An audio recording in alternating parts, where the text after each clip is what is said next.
ومن يطع الله والرسول فأولئك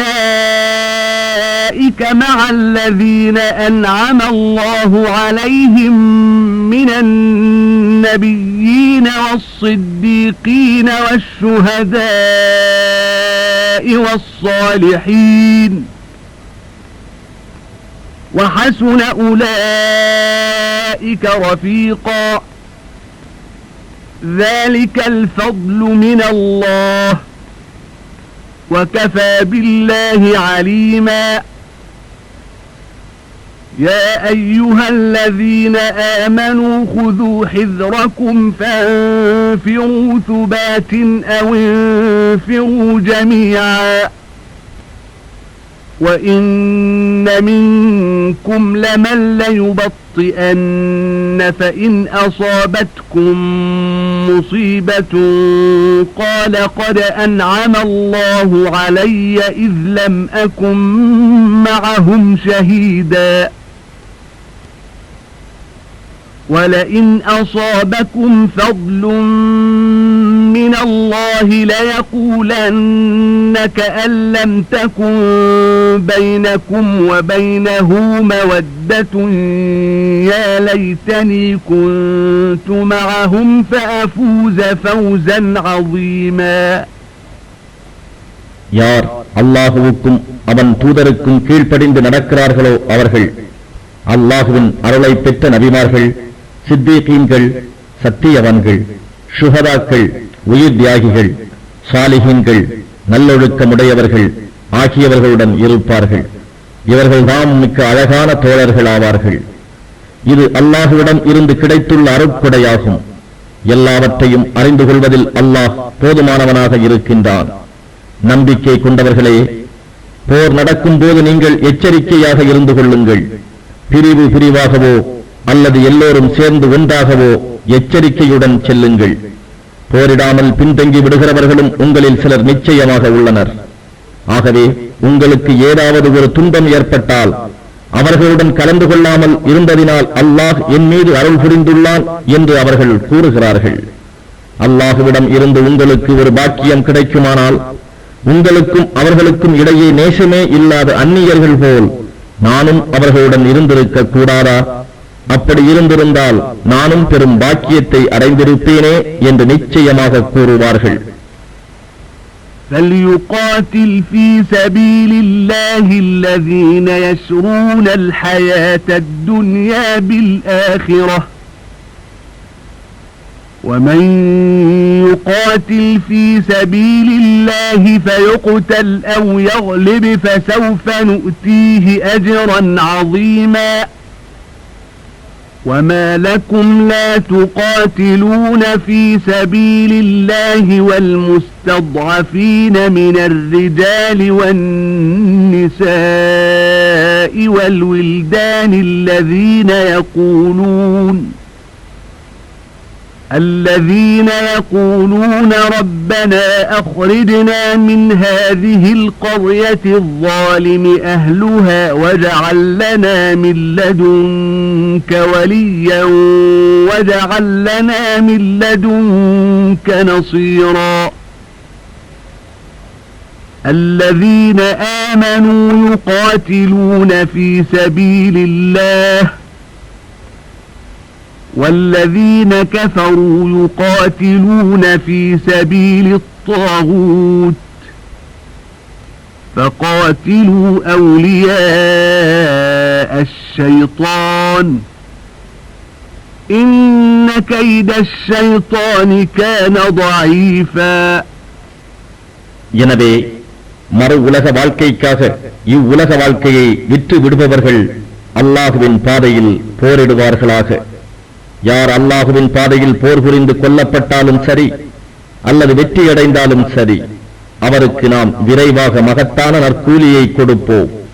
பலகீனமான ஆண்களையும் பெண்களையும் சிறு குழந்தைகளையும் பாதுகாப்பதற்காக அல்லாஹுவின் பாதையில் நீங்கள் போர் செய்யாதிருக்க காரணம் யாது? அவர்களோ, எங்கள் இறைவனே, அக்கிரமக்காரர்கள் இருக்கும் இவ்வூரை விட்டு எங்களை வெளிப்படுத்துவாயாக, எங்களுக்காக உன்னிடம் இருந்து தக்க ஒரு பாதுகாவலனை அளித்து அருள்வாயாக, இன்னும் எங்களுக்காக உன்னிடம் இருந்து ஓர் உதவியாளனையும் அளித்தருள்வாயாக என்று பிரார்த்தனை செய்கிறார்கள். நம்பிக்கை கொண்டவர்கள் அல்லாஹுவின் பாதையில் போர் செய்கிறார்கள். நிராகரிப்பவர்கள் ஷைத்தானின் பாதையில் போர் செய்கிறார்கள். ஆகவே மூமீன்களாகிய நீங்கள் ஷைத்தானின் நண்பர்களுக்கு எதிராக போர் புரியுங்கள். நிச்சயமாக ஷைத்தானின் சூழ்ச்சி பலகீனமானதேயாகும். ألم تر إلى الذين قيل لهم كفوا أيديكم وأقيموا الصلاة وآتوا الزكاة فلما كتب عليهم القتال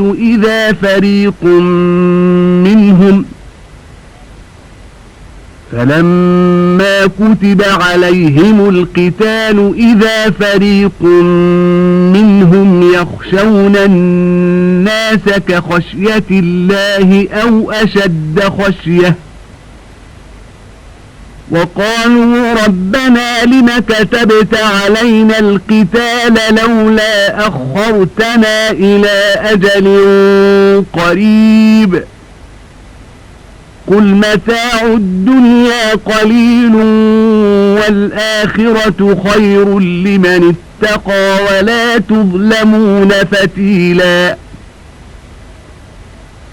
أينما تكونوا يدرككم الموت ولو كنتم في بروج مشيدة وإن تصبهم حسنة يقولوا هذه من عند الله وإن تصبهم سيئة يقولوا هذه من عندك قل كل من عند الله فما لهؤلاء القوم لا يكادون يفقهون حديثا ما أصابك من حسنة فمن الله وما أصابك من سيئة فمن نفسك وأرسلناك للناس رسولا وكفى بالله شهيدا உங்களுடைய கைகளை போர் செய்வதனின்றும் தடுத்துக் கொண்டும் தொழுகையை நிலைநிறுத்தியும் ஜகாத்தை கொடுத்தும் வருவீர்களாக என்று எவர்களுக்கு கூறப்பட்டதோ அவர்களை நபியே நீங்கள் பார்க்கவில்லையா? பின்னர் போர் செய்ய வேண்டும் என்று அவர்களுக்கு கட்டளை இடப்பட்ட போது அவர்களில் ஒரு பிரிவினர் அல்லாஹுவுக்கு பயப்படுவதைப் போல் அல்லது அதைவிட அதிகமாகவே மனிதர்களுக்கு பயப்பட்டு, எங்கள் இறைவனே, எங்கள் மீது ஏன் இப்போரை விதியாக்கினாய்? சிறிது காலம் எங்களுக்காக இதை பிற்படுத்தி இருக்க கூடாதா என்று கூறலானார்கள். நபியே, நீர் கூறுவீராக, இவ்வுலக இன்பம் அற்பமானது, மறு உலக இன்பம் பயபக்தி உடையோருக்கு மிகவும் மேலானது. நீங்கள் எல்லளவேனும் அநியாயம் செய்யப்பட மாட்டீர்கள். நீங்கள் எங்கிருந்த போதிலும் உங்களை மரணம் அடைந்தே தீரும். நீங்கள் மிகவும் உறுதியாக கட்டப்பட்ட கோட்டைகளில் இருந்த போதிலும் சரியே. போருக்கு சென்ற முனாஃபிக்குகளுக்கு ஏதேனும் ஒரு நன்மை ஏற்பட்டால் இது அல்லாஹுவிடம் இருந்து கிடைத்தது என்று கூறுகிறார்கள். ஆனால் அவர்களுக்கு ஏதாவது தீங்கு ஏற்பட்டாலோ இது உங்களிடம் இருந்துதான் ஏற்பட்டது, நபியிடம் இருந்துதான் என்று கூறுகிறார்கள். நபியே, அவர்களிடம் கூறும், எல்லாம் அல்லாஹுவிடம் இருந்தே வந்திருக்கின்றன. இந்த மக்களுக்கு என்ன நேர்ந்து விட்டது? எந்த ஒரு விஷயத்தையும் அவர்களுக்கு சிறிதும் விளங்கிக் கொள்ள முடியவில்லையே. இன்னும் நபியே கூறுவீராக, மனிதனே, உனக்கு கிடைக்கும் எந்த நன்மையும் அல்லாஹுவிடம் இருந்தே கிடைக்கிறது. இன்னும் உனக்கு ஏதாவது ஒரு தீங்கு ஏற்பட்டால் அது உன்னால் தான் வந்தது. நபியே, நாம் உம்மை மனிதர்களுக்கு இவற்றை எடுத்து கூறுவதற்காக தூதராகவே அனுப்பியுள்ளோம். இதற்கு அல்லாஹ்வே போதுமான சாட்சியாக இருக்கின்றான். من يطع الرسول فقد أطاع الله ومن تولى فما أرسلناك عليهم حفيظا ويقولون طاعة فإذا برزوا من عندك بيت طائفة طائفة منهم غير الذي تقول والله يكتب ما يبيتون فأعرض عنهم وتوكل على الله وكفى بالله وكيلا أفلا يتدبرون القرآن ولو كان من عند غير الله لوجدوا فيه اختلافا كثيرا وإذا جاءهم أمر من الأمن أو الخوف أذاعوا به ولو ردوه إلى الرسول وإلى أولي الأمر منهم لعلمه الذين يستنبطونه منهم ولولا فضل الله عليكم ورحمته لاتبعتم الشيطان إلا قليلا எவர் அல்லாஹுவின் தூதருக்கு கீழ்ப்படுகிறாரோ அவர் அல்லாஹுவுக்கு கீழ்ப்படுகிறார். யாராவது ஒருவர் இவ்வாறு கீழ்ப்படிவதை நிராகரித்தால் நீர் வருந்த வேண்டியதில்லை. ஏனெனில் நாம் உம்மை அவர்களின் மேல் கண்காணிப்பவராக அனுப்பவில்லை. நபியே, உங்களுக்கு நாங்கள் கீழ்ப்படுகிறோம் என்று அவர்கள் வாயளவில் கூறுகின்றனர். உம்மை விட்டு அவர் வெளியேறிவிட்டாலோ அவர்களில் ஒரு சாரார் நீர் அவர்களுக்கு கூறியதற்கு மாறாக இரவு முழுவதும் சதி ஆலோசனை செய்கின்றனர். அவர்கள் இரவில் செய்த சதி ஆலோசனையை அல்லாஹ் பதிவு செய்கிறான். ஆகவே நீர் அவர்களை புறக்கணித்து அல்லாஹுவின் மீதே நம்பிக்கை வைப்பீராக. பொறுப்பேற்பதில் அல்லாஹுவே போதுமானவன். அவர்கள் இந்த குர்ஆனை கவனமாக சிந்திக்க வேண்டாமா? இது அல்லாஹ் அல்லாத பிறரிடம் இருந்து வந்திருந்தால் இதில் ஏராளமான முரண்பாடுகளை அவர்கள் கண்டிருப்பார்கள். மேலும் வீடியோ பாதுகாப்பை பற்றிய செய்தியோ அவர்களுக்கு எட்டுமானால் உடனே அவர்கள் அதை பரப்பி விடுகிறார்கள். அவர்கள் அதை அல்லாஹுவின் தூதரிடமோ அல்லது அவர்களில் நின்றுமுள்ள அதிகாரிகளிடமோ தெரிவித்தால் அவர்களில் இருந்து அதை ஊகித்து அறியக்கூடியவர்கள் அதை நன்கு விசாரித்து அறிந்து தக்க ஏற்பாடுகளை செய்து கொள்வார்கள். அல்லாஹுடைய கிருபையும் அருளும் உங்கள் மீது இல்லாதிருந்தால் உங்களில் சிலரை தவிர மற்றவர்கள் ஷைத்தானையே பின்பற்றியிருப்பீர்கள். فقاتل في سبيل الله لا تكلف إلا نفسك وحرض المؤمنين عسى الله أن يكف بأس الذين كفروا والله أشد بأسا وأشد تنكيلا من يشفع شفاعة حسنة يكن له نصيب منها ومن يشفع شفاعة سيئة يكن له كفل منها وكان الله على كل شيء مقيتا وإذا حييتم بتحية فحيوا بأحسن منها أو ردوها إن الله كان على كل شيء حسيبا الله لا إله إلا هو ليجمعنكم إلى يوم القيامة لا ريب فيه ومن أصدق من الله حديثا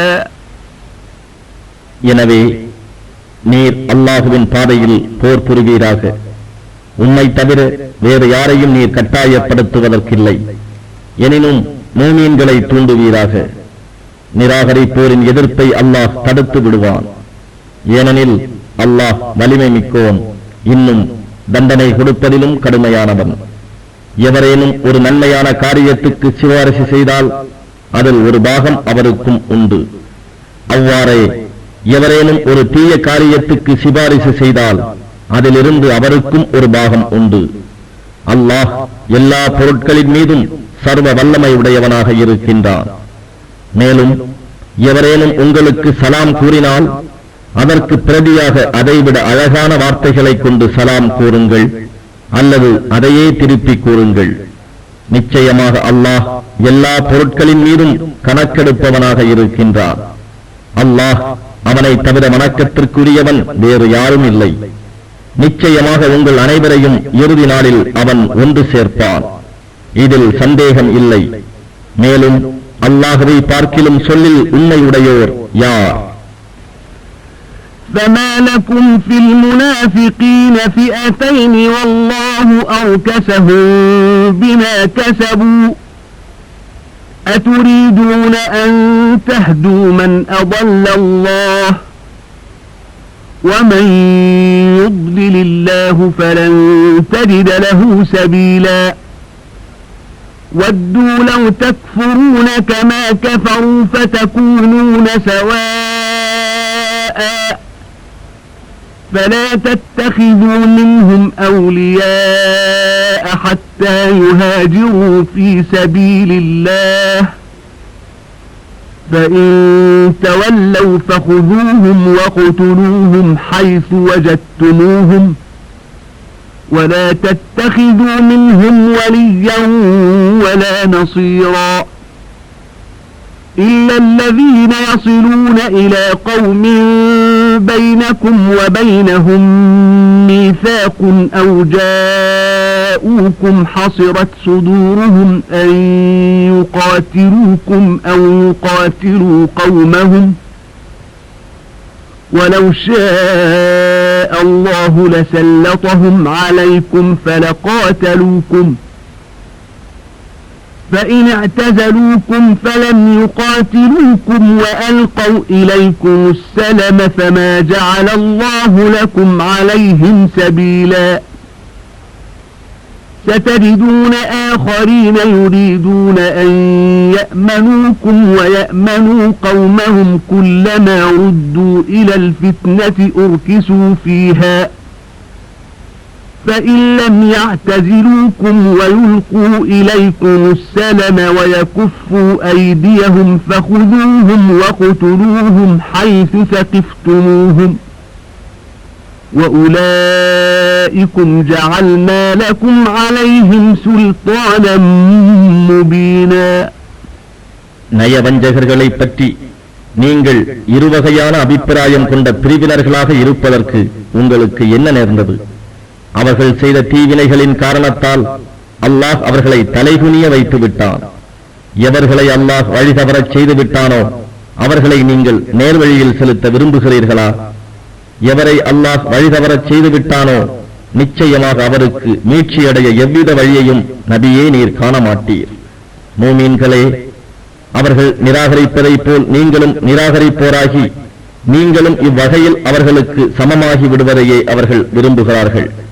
ஆகவே அவர்கள் அல்லாஹுவின் பாதையில் தம் இருப்பிடங்களை விட்டு வெளியே புறப்படும் வரையில் அவர்களில் இருந்து எவரையும் நண்பர்களாக நீங்கள் எடுத்துக் கொள்ளாதீர்கள்.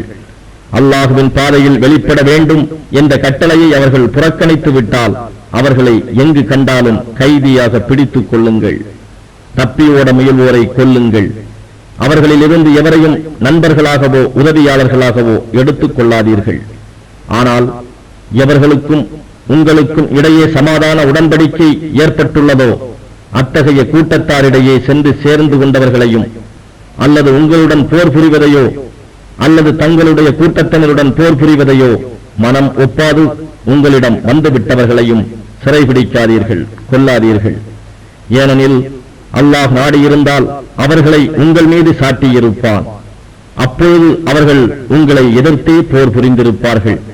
எனவே அவர்கள் உங்களை விட்டு விலகி உங்களுடன் போர் புரியாமல் உங்களிடம் சமாதானம் செய்து கொள்ள விரும்பினால் அதை ஒப்புக்கொள்ளுங்கள். ஏனென்றால் அவர் எதிராக போர் செய்ய யாரொரு வழியையும் அல்லாஹ் உங்களுக்கு உண்டாக்கவில்லை.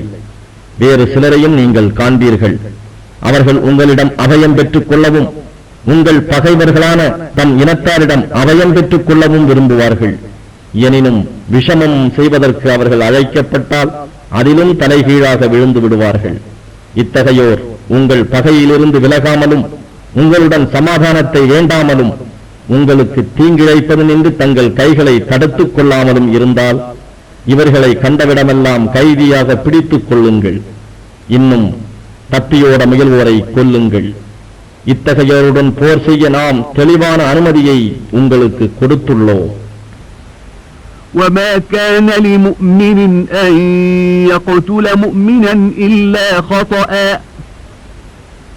ومن قتل مؤمنا خطأ فتحرير رقبة مؤمنة ودية مسلمة إلى أهله إلا أن يصدقوا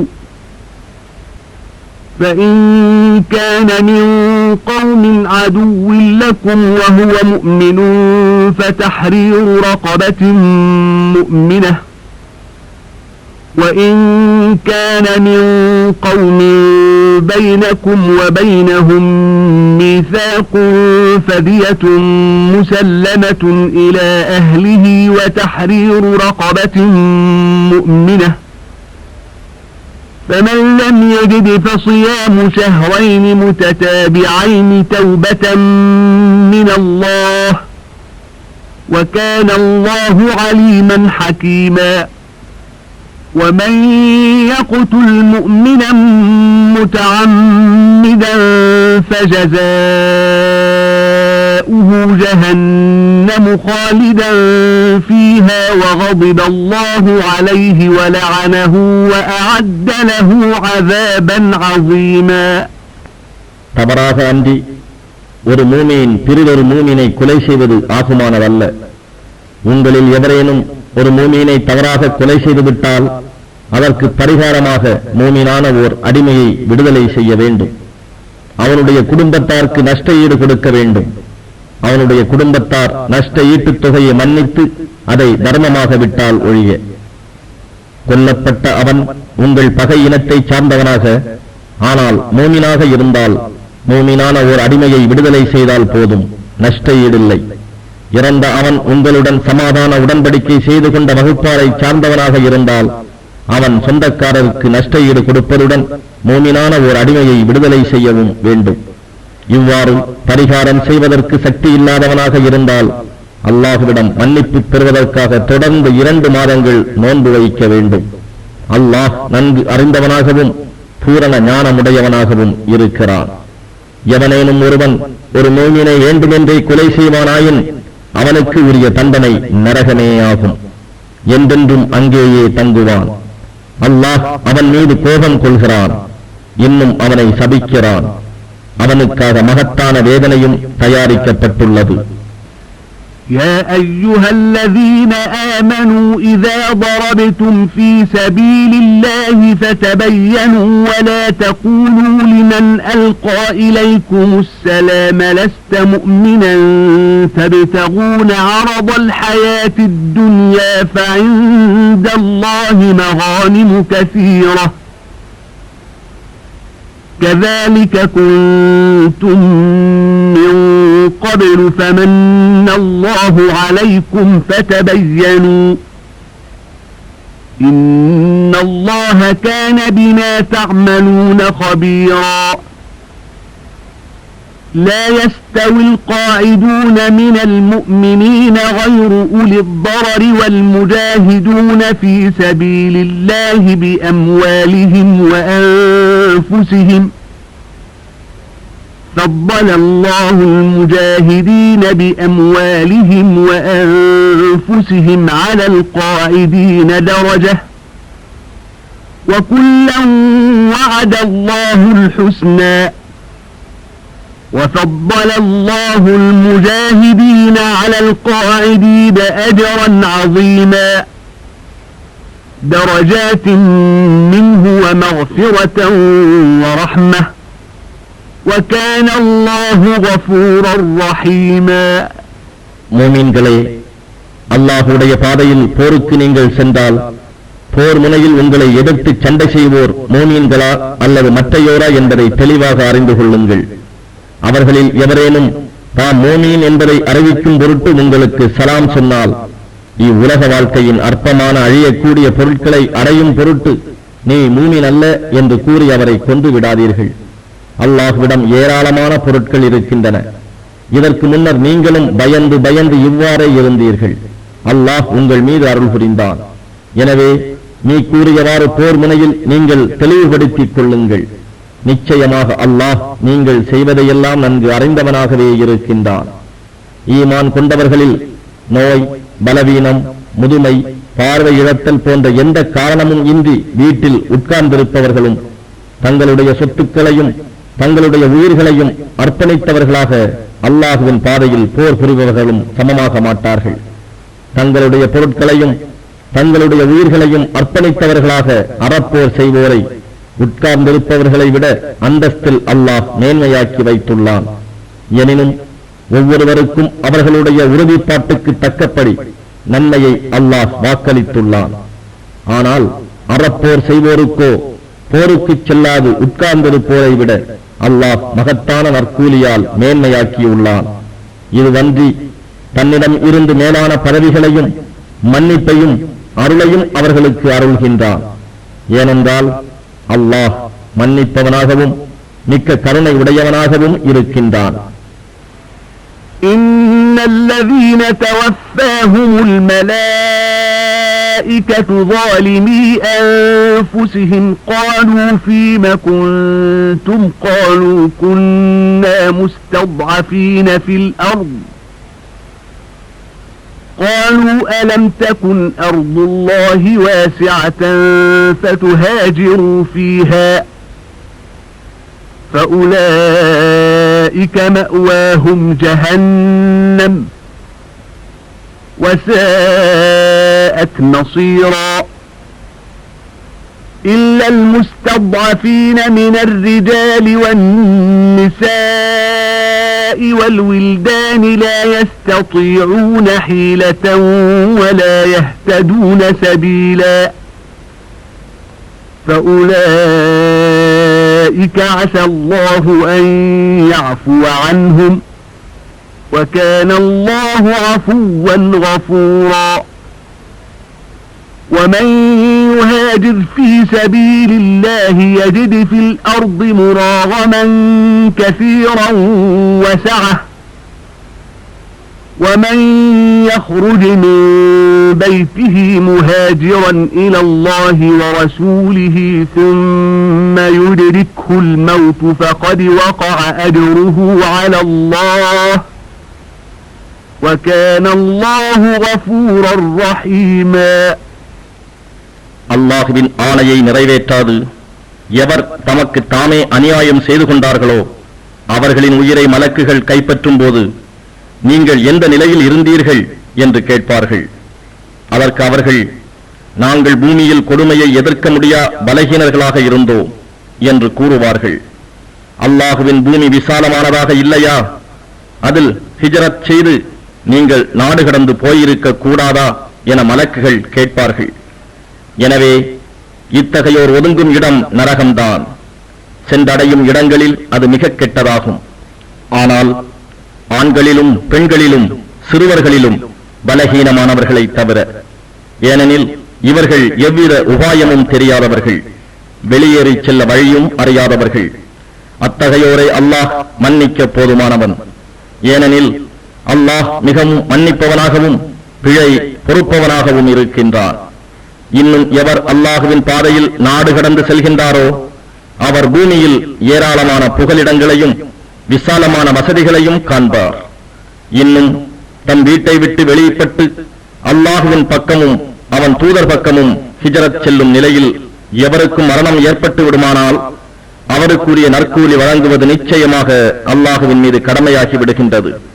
மேலும் அல்லாஹ் மிக மன்னிப்போனாகவும் பேரன்பு மிக்கோனாகவும் இருக்கின்றான்.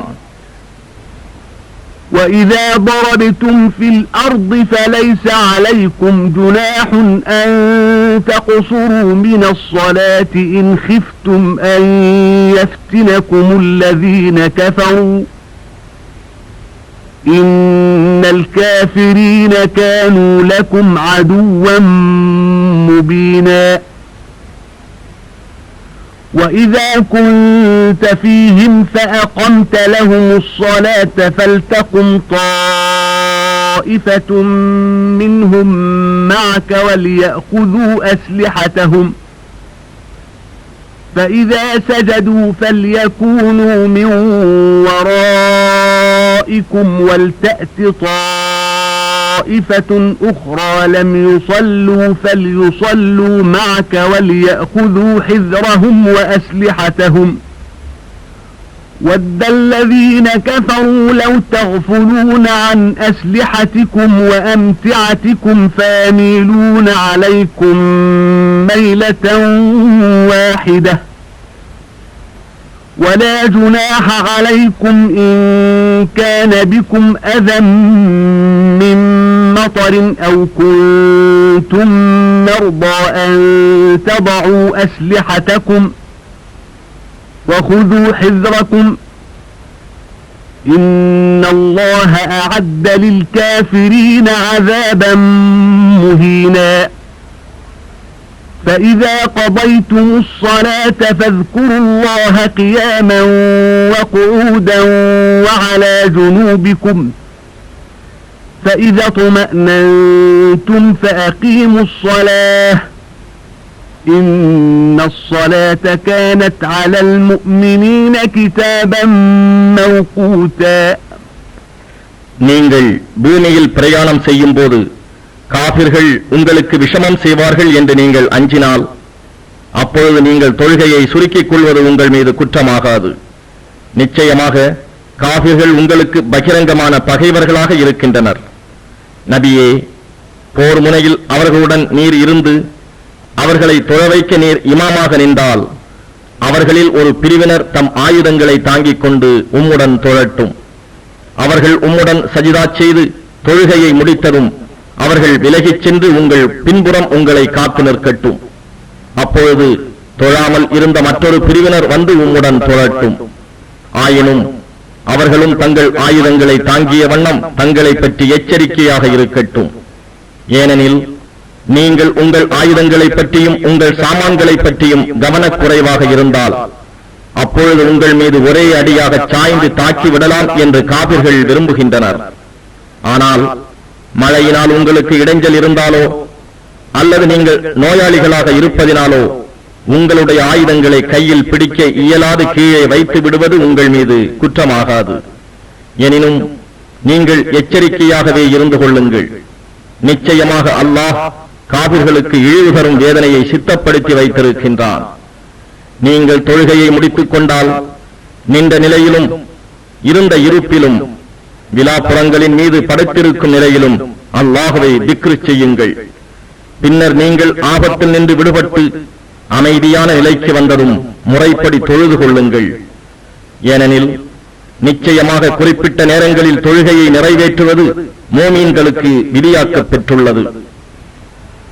ولا تهنوا في ابتغاء القوم إن تكونوا تألمون فإنهم يألمون كما تألمون وترجون من الله ما لا يرجون وكان الله عليما حكيما إنا أنزلنا إليك الكتاب بالحق لتحكم بين الناس بما أراك الله ولا تكن للخائنين خصيما واستغفر الله إن الله كان غفورا رحيما ولا تجادل عن الذين يختانون أنفسهم إن الله لا يحب من كان خوانا أثيما يستخفون من الناس ولا يستخفون من الله وهو معهم إذ يبيتون ما لا يرضى من القول وكان الله بما يعملون محيطا ها أنتم هؤلاء جادلتم عنهم في الحياة الدنيا فمن يجادل الله عنهم يوم القيامة أم من يكون عليهم وكيلا மேலும் பகை கூட்டத்தை தேடிச் செல்வதில் ஊக்கம் குன்றாதீர்கள்.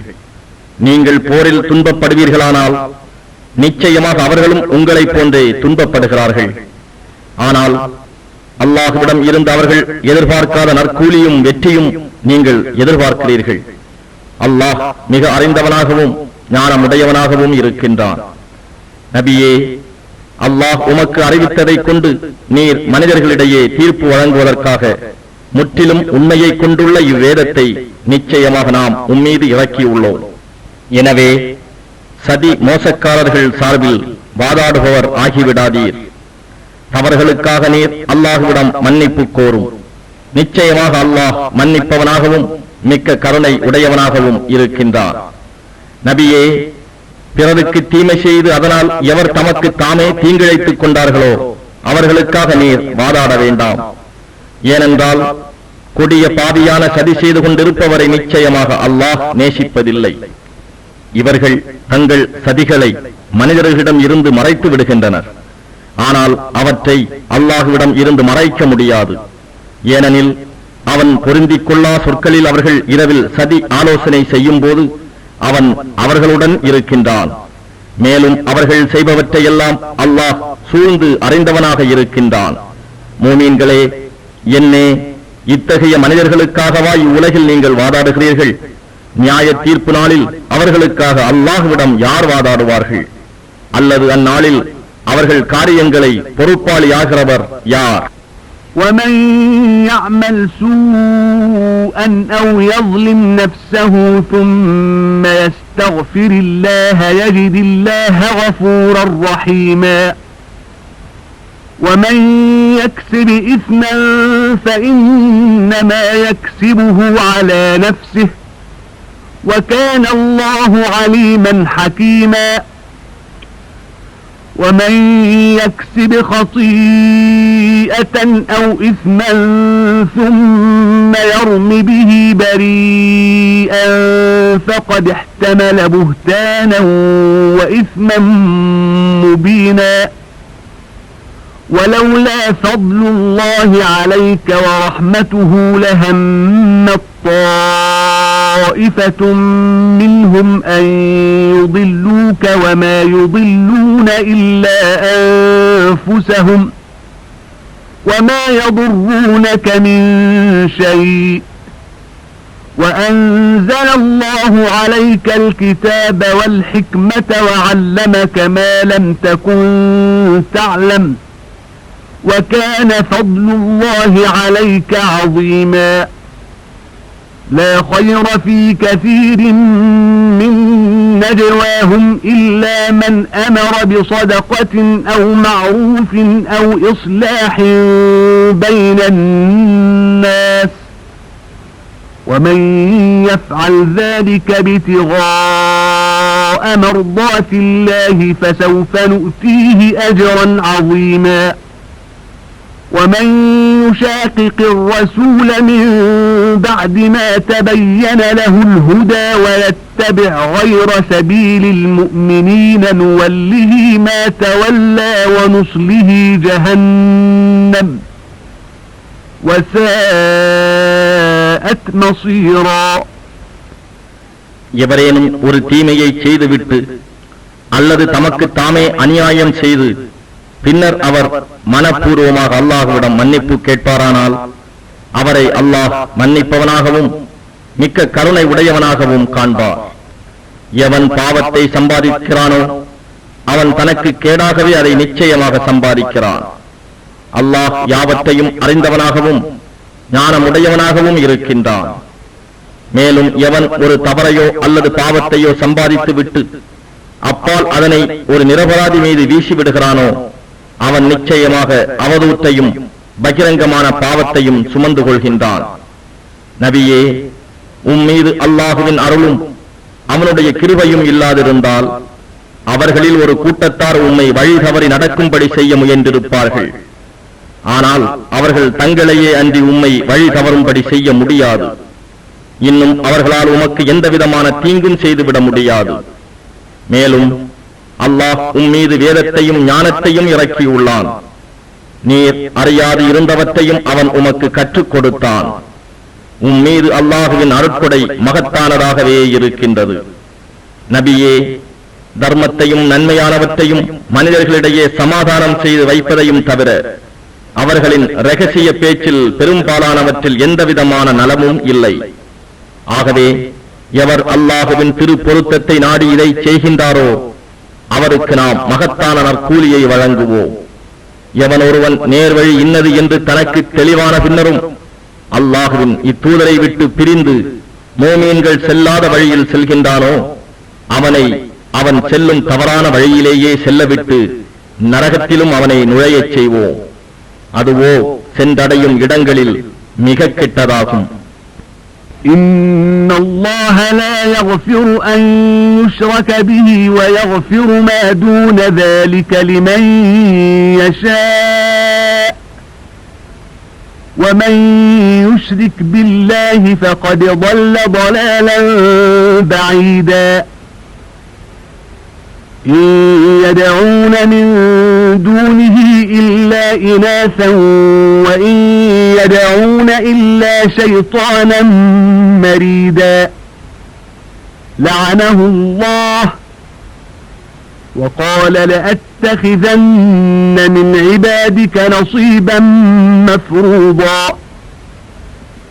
ولأضلنهم ولأمنينهم ولآمرنهم فليبتكن آذان الأنعام ولآمرنهم فليغيرن خلق الله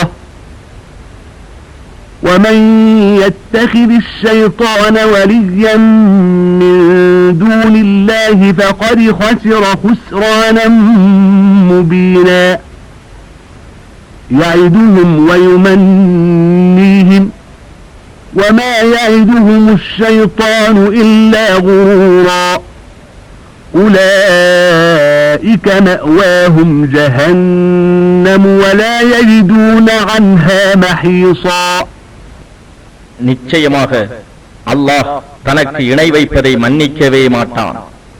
ஆனால் இது அல்லாத பாவத்தை தான் நாடியவருக்கு மன்னிப்பான்.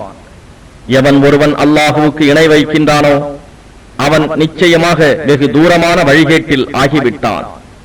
அவனை, அதாவது அல்லாஹுவை விட்டு அவர்கள் அழைப்பவையெல்லாம் பெண் தெய்வங்களே அன்றி வேறில்லை. இன்னும் துஷ்ட ஷைத்தானையும் தவிர வேறு யாரையும் அவர்கள் அழைக்கவில்லை. அல்லாஹ் அவனை, அதாவது ஷைத்தானை சபித்தான். உன் அடியார்களில் ஒரு குறிப்பிட்ட தொகையினரை நான் நிச்சயமாக எடுத்துக் கொள்வேன் என்றும், இன்னும் நிச்சயமாக நான் அவர்களை வழிகெடுப்பேன், அவர்களிடம் வீணான எண்ணங்களையும் உண்டாக்குவேன். ஆடு, மாடு, ஒட்டகை போன்ற கால்நடைகளின் காதுகளை அறுத்து விடும்படியும் அவர்களை ஏவுவேன். இன்னும் அல்லாஹுவின் படைப்புகளை உடைய கோலங்களை மாற்றும்படியும் ஏவுவேன் என்றும் கூறினான். எனவே எவன் அல்லாஹுவை விட்டு ஷைத்தானை உற்ற நண்பனாக ஆக்கிக் கொள்கிறானோ அவன் நிச்சயமாக பகிரங்கமான பெரு நஷ்டத்தை அடைந்தவனாவான். ஷைத்தான் அவர்களுக்கு வாக்களிக்கின்றான், அவர்களுக்கு வீணான எண்ணங்களையும் உண்டாக்குகிறான். மேலும் அந்த ஷைத்தான் ஏமாற்றுவதை தவிர வேறு எதனையும் வாக்களிப்பதில்லை. இத்தகையோருக்கு நரகமே ஒதுங்கும் இடமாகும். அதை விட்டு தப்பிச் செல்ல அவர்கள் ஒரு வழியையும் காண மாட்டார்கள்.